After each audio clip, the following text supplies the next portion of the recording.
బ్రహ్మయ్య. గత వారం రోజుల నుంచి మా ఊర్లో కరెంటు సరిగా ఇవ్వట్లేదు.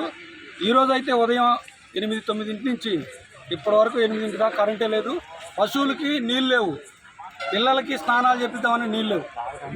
మేము ఊరు బయటకు వచ్చి వాగుల నీళ్ళు తీసుకొని వెళ్ళాం. మధ్యాహ్నం వారం రోజులు ఇదే పరిస్థితి. ఎంత ఫోన్ చేసినా కానీ వస్తుందని చెప్తున్నారు, ఫోన్ పెట్టేస్తున్నారు. అధికారుల పరిస్థితి మరి ఇప్పుడు ఏం చేయాలని మీ ఉద్దేశం? ఏం చేయాలంటే కరెంట్ లేకపోతే ఇప్పుడు చుట్టుపక్కల ప్రాంతాల్లో కరెంట్ ఉంది, మా ఊర్లో లేదు. ఇప్పుడు ఏదైనా పని రిపేర్ జరిగితే పక్క ఊర్లో కూడా కరెంటు ఉండకుండా ఉండాలిగా, మా ఊర్లోనే ఉండలేదు. రిపేర్ చేస్తే 2 గంటలు 3 గంటలు రిపేర్ చేయాలి. ఉదయం నుంచి సాయంత్రం ఇప్పుడు దాకా 12-13 గంటలు కరెంట్ లేకపోతే ఎలాగా?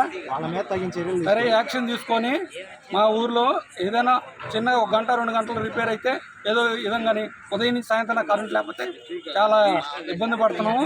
దీని మీద యాక్షన్ తీసుకొని ఎవరైతే కరెంటుని నిలుపుతున్నారో వారి మీద కఠిన చర్యలు తీసుకోవాలని మేము విజ్ఞప్తి చేస్తున్నాం.